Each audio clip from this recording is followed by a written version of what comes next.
Alors, pour en venir à la situation économique.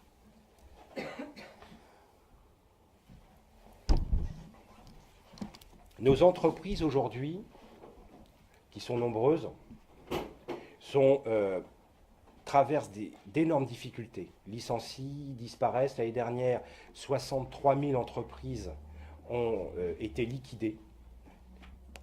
La liquidation dans le Nord-Pas-de-Calais était extrêmement importante et a connu une croissance très forte. Le début d'année est encore pire. Il suffit d'ailleurs de regarder, de se balader dans les rues de Lille pour voir le nombre de panneaux qui s'affichent sur les commerces ou sur les murs de Lille à vendre, à céder, à louer. Ça se multiplie partout dans le monde. Pourtant, je vous l'ai dit, on est au cœur de la région la plus riche du monde, à 200 km de quatre capitales, assis sur un tas d'or qui représente à peu près 400 milliards d'euros. Je parle de la région. Hein. Je ne parle pas étendu jusqu'à Amsterdam, jusqu'à Bruxelles, jusqu'à Londres. Là, c'est 2000 milliards d'euros qui se trouvent sous nos pieds. Et on a le paradoxe d'avoir des entreprises qui ont des projets, qui ont des salariés bien formés, avec un coût de la main-d'œuvre des plus bas de France, puisque le coût de la main-d'œuvre dans le Nord-Pas-de-Calais est estimé 10% inférieur à la moyenne nationale, et on n'arrive pas à trouver du financement pour faire démarrer ces entreprises. Où se trouve le financement? Alors on a Monsieur de Saint-Ignon qui lui, un autre seigneur ici du coin, le vice-président de la communauté urbaine de Lille, le vice-président de la région, qui lui, avec ses quelques centaines de milliers d'euros par an, essaye de financer les projets. Il n'y a pas suffisamment d'argent, Monsieur Saint-Ignon. Vous n'avez pas la surface financière pour pouvoir aider les entreprises. Et de surcroît, vous n'en avez pas la compétence. Les banques ont fermé le robinet. Et donc aujourd'hui, il manque essentiellement de l'investissement. Et mon projet essentiel, ça va être de former avec des gens capables. Je suis déjà en négociation et en discussion avec des cabinets experts en la matière qui travaillent ici dans la région et qui travaillent à l'étranger et qui sont capables de lever des fonds de deux manières. Soit sous la forme de crowdfunding, je ne sais pas si vous savez ce que ça signifie. Ça commence à se développer, même si les socialistes ont essayé, avec un certain nombre de lois, d'empêcher l'émergence de ces comment dirais-je. Financement citoyen, c'est ça? Voilà, c'est une forme de financement citoyen qui repose sur des regroupements de particuliers qui mettent une partie de leur épargne dans des projets. Et ces regroupements permettent et fonctionnent en Hollande, fonctionnent en Flandre, fonctionnent en Angleterre, fonctionnent en Allemagne. Au lieu de mettre votre argent sur un livret A, qui vous rapporte extrêmement peu, vous pouvez investir dans un projet d'entreprise à travers un groupement qui a été sécurisé et qui vous permet de mettre 500, 1000. Pour l'instant, c'est bloqué à 1000 euros, mais probablement que dans les années qui viennent, ils vont libérer ce moyen de financement et je veux que Lille devienne le cœur de cette expertise en matière de recherche de financement et de simplification pour obtenir les crédits. Aujourd'hui, la région, quand M. Saint-Ignon dit je vais aider une entreprise, il faut minimum 9 mois d'expertise de dossier pour obtenir le commencement d'un avis favorable. C'est beaucoup trop long. Le projet est mort, il a été revendu. Je vais prendre un exemple très simple. Le Toulousain qui a inventé, d'ailleurs ça fait partie de mon programme que je suis en train de distribuer sur l'île, le Toulousain qui a inventé les trottoirs cinétiques. C'est un système qui permet de récupérer l'énergie des piétons et des véhicules dans la ville, afin d'électrifier une partie de la ville. C'était une petite start-up qui a recherché du financement. Elle a recherché du financement pendant un an. Il est allé voir tout le monde. Il est même remonté jusqu'à Sarkozy pour essayer d'obtenir le 1,5 million qu'il lui fallait pour monter sa boîte. Au bout de 15 mois de quête, sans résultat, il est parti en Californie, installer sa société où il a revendu ses droits. Et en 15 jours de temps, il avait obtenu non seulement les licences, mais 10 fois plus d'argent qu'il en demandait. Et donc c'est aujourd'hui les Américains qui exploitent cette idée géniale qui a été inventée par un Toulousain qui aurait pu faire la fortune de nos villes, qui aurait pu faire la fortune ne serait-ce que de cette entreprise. Voilà, c'est ce que je reviens sur cette idée. Il y a des projets ici à Lille. Madame Aubry a créé Eura Technologie, elle a créé Eura Santé, tout ça ce sont choses très bien. On pourrait encore multiplier ces groupements de recherche, ce qu'on appelle des clusters aux États-Unis, en Angleterre, qui permettent de rassembler le savoir avec les chefs d'entreprise. On peut les multiplier à Lille, mais il restera la question du financement. La question du financement n'a pas été réglée, je veux la régler. Et le deuxième moyen de financement, outre le crowdfunding, c'est de créer une véritable société de services publics, mais avec des gens qui viennent du privé et qui vont être spécialisés dans la levée de l'épargne professionnelle. Là, ils vont aller directement voir les investisseurs, que ce soit en Hollande, que ce soit à Anvers, que ce soit à Londres, que ce soit à Amsterdam, que ce soit en Allemagne. Ils vont aller chercher les moyens financiers pour pouvoir investir dans les projets d'entreprise ici. Ces gens-là seront spécialisés. Il existe ici dans le Nord-Pas-de-Calais une association qui s'appelle NFX, Nord France Invest, qui est gouvernée par M. Luc Doublé et qui fait un travail remarquable d'implantation d'entreprises. Les entreprises étrangères qui viennent travailler en France, je trouve ça très bien. Mais j'aimerais, moi, que les entreprises françaises qui se trouvent ici, les chefs d'entreprise, aient les moyens de créer leur propre entreprise et les moyens financiers de le faire. Et ils sont parfaitement capables de le faire. Je rappelle qu'ici, les gens ne le savent peut-être pas ou l'ont oublié, au XIVe siècle, tous les enfants savaient lire, écrire et compter. Bien avant que la France et les petits Français le sachent et connaissent ces choses-là. Pourquoi? Parce que déjà au XIVe siècle, la Flandre était la zone la plus riche de France. On a inventé ici le capitalisme moderne, la société d'entreprise, la comptabilité double. On a inventé les billets à ordre, on a inventé les chèques, en relation d'ailleurs avec le nord de l'Italie. Et jusqu'en 1950, la métropole lilloise était la région probablement la plus riche de France. Et depuis 1950, on a la malédiction d'avoir les socialistes au pouvoir, qui ont réussi à transformer l'or en plomb. Il suffit de regarder la zone de l'Union. Il suffit de vous promener partout dans cette belle métropole, qui était le Shanghai du XIXe siècle, pour voir l'étendue du désastre socialiste. Tout est fermé. Il n'y a plus d'industrie ici. Je n'exagère pas.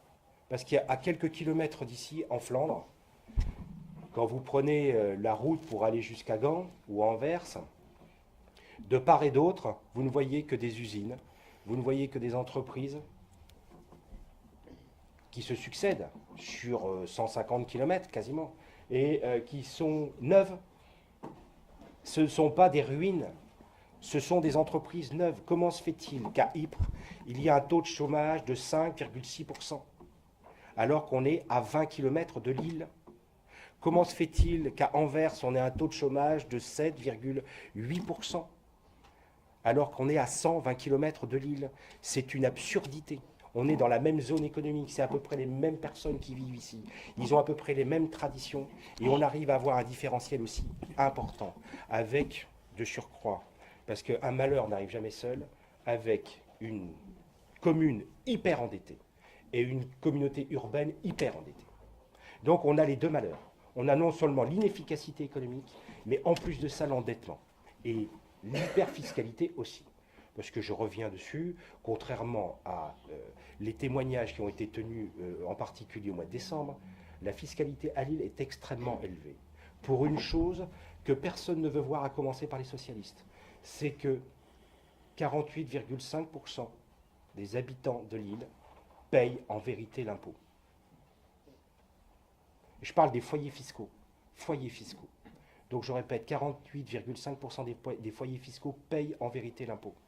Il y a une majorité de foyers qui ne payent ou très peu d'impôts.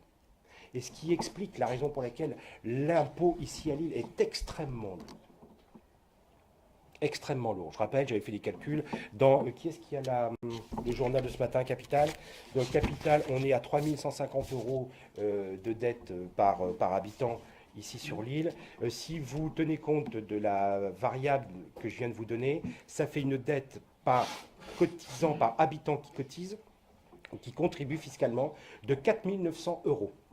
4 900 euros de dette par habitant qui cotise en vérité. Ce qui est colossal. Pour un résultat, je le rappelle, qui est, somme toute, extrêmement pauvre. Je ne parle pas de la sécurité, j'en ai déjà suffisamment parlé. C'est un échec sur toute la ligne. Je ne parle pas de l'état de la voirie, des trottoirs, des routes. Il y a encore des trous dans nos routes qui remontent à l'hiver dernier. Je ne parle pas de cet hiver-là, je parle de l'hiver 2012-2013. Donc, l'insécurité, la voirie, le logement, les bâtiments en déshérence, enfin bref, il y a de quoi multiplier le bilan. On a dépensé l'argent à quoi? On a dépensé l'argent, c'est le billet de Madame Aubry. 15% des dépenses de la mairie vont à la culture. Alors, dans la culture, je sais pas, enfin, il y a les trucs roses.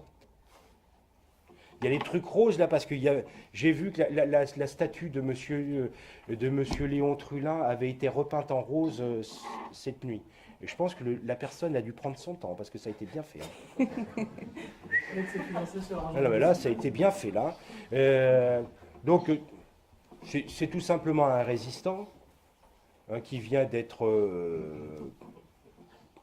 réhabillé par le folklore lillois. Qui est très en cours et très en vue ici, en rose, c'est à la mode. Donc on vient de faire ça. Petite question, s'il y avait une caméra, ce jeune homme qui a été fusillé n'aurait pas été repeint en rose. Voilà. Mais comme il n'y a pas de caméra, il va pouvoir continuer encore à arroser ou à repeindre tous les monuments qui évidemment seront nettoyés, grâce à vos impôts. Hein, grâce à vos impôts. Donc, bilan catastrophique, mauvais choix, stratégique mauvais. Madame Aubry a pensé que la culture était le sésame économique. Elle s'est trompée sur toute la ligne. Il suffit d'aller dans les hangars autour de l'île où on voit les reliques des festivités lilloises en train de tomber en ruine, faute d'entretien. On a des pléthores d'associations ici dont on se demande parfois quelle est l'utilité. Comment? L'opéra à côté de ça. Oui, et à côté de ça, le musée, par contre, le musée le musée des Beaux-Arts, qui lui ramène effectivement de l'argent à la commune, lui, il pleut dedans. L'opéra, c'est pareil. Ça, ces choses-là, c'est des choses qui ne sont pas en cours, qui ne sont pas en vue, ça, auprès de Madame Aubry. Probablement, elle considère que ce n'est pas son rôle d'entretenir le musée de Lille et l'opéra de Lille. Je reviens sur la situation économique. L'erreur stratégique a fait que Lille a connu non seulement une dégradation de ses comptes, va connaître très probablement une crise financière. Pourquoi? Parce que, je vous l'ai dit, la base fiscale est faible, l'endettement est très fort, et aujourd'hui, je ne vois pas comment Madame Aubry pourra remettre les finances de la commune sans passer par une augmentation importante des impôts. Voter Aubry, c'est voter le coup de massue fiscal. Ça, c'est évident. C'est évident. Et nous faire croire qu'on va changer les bases fiscales l'année prochaine, compte tenu de la faible popularité de la gauche au pouvoir, je pense que M. Hollande est tombé à 17 ou à 18%. C'est pas demain qu'il va s'attaquer à de quoi fournir 4 révolutions françaises. Donc on va laisser en plan les bases fiscales et on va les repousser au prochain gouvernement. Ça fait 40 ans que ça dure, ça durera encore 40 ans. Je ne crois pas un seul instant au fait qu'on reverra les bases fiscales. C'est faux et archi faux. Et puis d'ailleurs, ça passerait très nécessairement, je veux le rappeler tout simplement, aux habitants ici du centre-ville et puis du Vieux-Lille. C'est que eux, ils vont prendre, c'est pas un coup de massue fiscale qu'ils vont prendre. Hein, c'est pas ça, là. Ils vont être écrasés, raplatis. Ils vont être raplatis. Donc, je vous invite à être extrêmement prudent dans vos choix électoraux. parce que Madame Aubry va vous écraser. Il reste qu'une seule solution. Il reste de revoir totalement les dépenses de cette commune. Alors, il faut, pour comprendre comment fonctionne, comment on peut baisser les dépenses d'une commune, il faut d'abord comprendre comment on engage les dépenses. Une commune, comme n'importe quelle collectivité territoriale, dépense tous les ans un certain nombre pour un certain nombre de postes, un certain nombre de fonctions, qui ont été établis il y a 10 ans, 20 ans, 30 ans, 40 ans, et qui sont mécaniquement augmentés du taux d'inflation dont on décide annuellement. Ce sera 1%, 2%, 3%. Et depuis 20 ans, 30 ans, 40 ans, on augmente mécaniquement les budgets sans jamais se poser la question, un seul instant, de la pertinence de cette dépense, de l'évaluation de cette dépense. Moi, je propose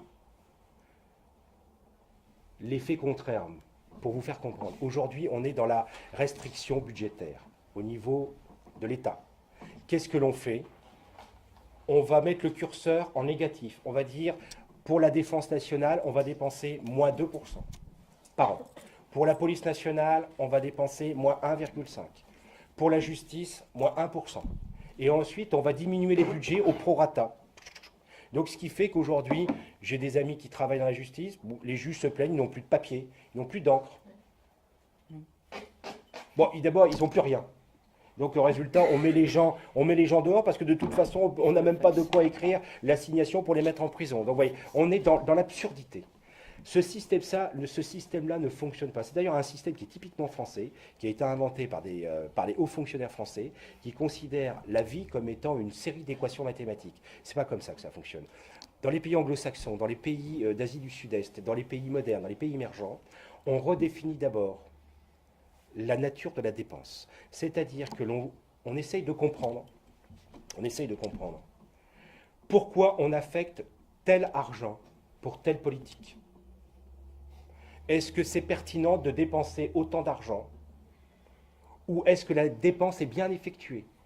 Est-ce qu'on pourrait améliorer le service en dépensant moins? Et donc, on va mettre une commission d'audit spécialisée dans ce genre de choses qui vont redéfinir toutes les tâches. Par exemple, je vais prendre la culture, on y dépense 15%. Est-ce que pour 15%, on a quelque chose qui fonctionne, quelque chose d'efficace?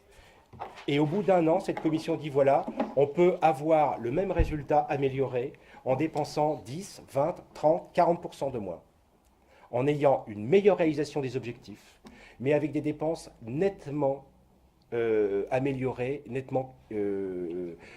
dont la productivité a été considérablement améliorée. Et ensuite, on se fixe 2 ans, 3 ans, pour obtenir les objectifs en transformant les services, en transformant les politiques. Ça ne se fera pas parce que tant que ce seront les politiques ici, ce seront les fonctionnaires de la mairie qui tiendront les pouvoirs, ça n'arrivera jamais. C'est la raison pour laquelle je reviens à mon idée fondamentale. Il faut que les habitants de l'île se saisissent de leur destin. Je veux créer ces commissions d'audit à travers un tirage au sort citoyens, de gens bien évidemment compétents. On ne peut pas ausculter les comptes d'une entreprise ou d'un service municipal ou d'une association sans avoir un minimum de compétences en matière de comptabilité et de gestion. Ces gens-là seront désignés par la population pour pouvoir ausculter chaque service. On mettra en place un calendrier. Tous les ans, on auscultera 2 ou 3 politiques, avec comme objectif, dans les 5 ans qui viennent, de pouvoir amener la mairie à une dépense qui a été totalement revue, à une dépense qui enfin correspond à un véritable service, à des économies substantielles en matière de dépenses, mais pas en matière d'efficacité. On améliorera l'efficacité parce qu'on sera résolument dans l'évaluation et dans la modernisation de notre politique. Le Front National et toute l'équipe ici, je pense que vous le voyez, l'équipe que je tiens n'est pas une équipe du passé. C'est une équipe qui est tournée résolument vers l'avenir. C'est une nouvelle vision de la politique. Je ne suis pas dans l'idéologie. Je suis dans la remise en place de cette ville, de son fonctionnement, pour qu'enfin cette collectivité soit au service des gens pour lesquels elle a été élue. C'est les habitants qui sont les maîtres de cette ville. C'est pas Madame Aubry.